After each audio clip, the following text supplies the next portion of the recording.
Bom dia a todos de Maceió.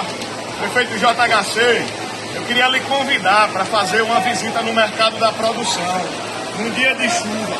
Sabemos que toda Maceió, não só Maceió como as demais cidades, passam por dificuldade em período de chuva. Mas essa é a realidade que o mercado da produção vem vivendo há anos.